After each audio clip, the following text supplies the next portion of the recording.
ಈ ತಪ್ಪಿಗೆ ಹೊಣೆ ಯಾರು? ಮಾಡ್ಬಿಟ್ರು ಪೊಲೀಸ್ ಅವರು, ಅದಕ್ಕೆ ಹೊಣೆ ಯಾರು?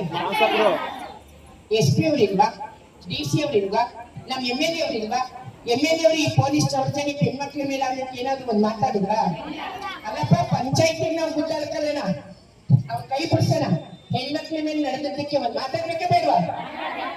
ಇಂಥ ನಿರ್ಲಕ್ಷ್ಯ ಮಾಡ್ತಕ್ಕಂತ ಜಿಲ್ಲಾಡಳಿತ, ನಿರ್ಲಕ್ಷ್ಯ ಮಾಡಿರುವ ದಂಡಾಧಿಕಾರಿಗಳಾದ ತಹಶೀಲ್ದಾರ್ ಅವರ ತಾಲೂಕು ಆಡಳಿತ, ಇಡೀ ಪೊಲೀಸ್ ಇಲಾಖೆ ಆವತ್ತಿನ ಘಟನೆಗೆ ಹೊಣೆಗಾರರಾಗ್ತಾರೆ.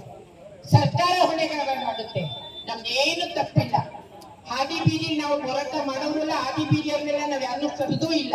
ಹೋರಾಟಕ್ಕೆ ಕೈ ಜೋಡಿಸ್ತಕ್ಕಂಥದ್ದು ಹೋರಾಟದ ಕರ್ತವ್ಯ, ಸರ್ಕಾರದ ನಾಗರಿಕ ಸಮಾಜದ ಕರ್ತವ್ಯ.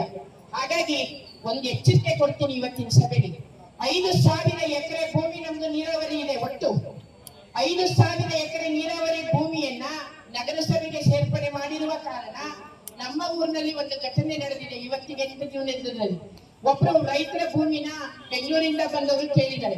ಮೊದಲನೇ ದಿನ 1 ಲಕ್ಷಕ್ಕೆ ವ್ಯಾಪಾರ ಆಗಿದೆ. 1 ಲಕ್ಷ ಕೇಳಿದ್ದಾರೆ. ಆಯ್ತು, ಇವ್ರು 1 ಲಕ್ಷ ಕಡಿಮೆ ಆಯ್ತು, ಆಗುದಿಲ್ಲ, ಈಗ ನಮಗೆಲ್ಲ ಏನೇನೋ ಆಗೋದು ಅಂತ ಎಂದಾಗ 2 ಲಕ್ಷಕ್ಕೆ ಬಂದ್ಬಿಡಿ, ಪತ್ರ ವ್ಯವಹಾರ ಆಗಿ ಬರ್ಸೋಣ ಅಂದಿದ್ದಾರೆ. ಇವ್ರಿಗೆ ಯಾಕೋ ಅನುಮಾನ ಬಂದು, ಹಂಗಾರೆ ಇನ್ನೊಂದ್ ಸ್ವಲ್ಪ ದಿನ ಕಳೆದ್ರೆ ಇನ್ ಸ್ವಲ್ಪ ಜಾಸ್ತಿ ಆಗುತ್ತೇನೋ, ತಡಿ ಮನೇಲಿ ಚರ್ಚೆ ಮಾಡ್ತಾ ಇದ್ದಾರೆ.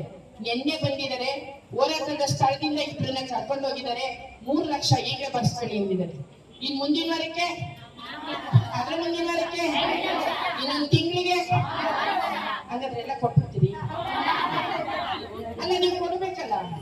ನೆಕ್ಸ್ಟ್ ನರೇಗಾ ಇಲ್ಲ, ಮಕ್ಕಳಿಗೆ ವಿದ್ಯೆ ಉದ್ಯೋಗ ಇಲ್ಲ, ಹೆಂಗ್ ಊಟ ಮಾಡ್ತೀರಿ? ಈ ಕೆಲಸ ಆಗ್ಬಾರ್ದು ಅಂತ ನಾವು ಹೋರಾಟ ಮಾಡ್ತಾ ಇರೋದು.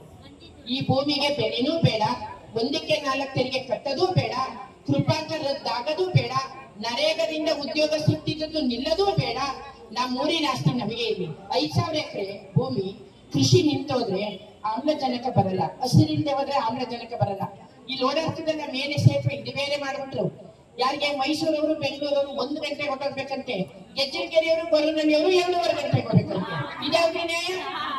ಜಾಗ ನಮ್ದು, ಈ ಹೈವೇ ರಸ್ತೆಗೆ ಹೋಗಿರೋ ಸ್ಥಳ ನಮ್ದು, ಕಳ್ಕೊಂಡಿರೋದು.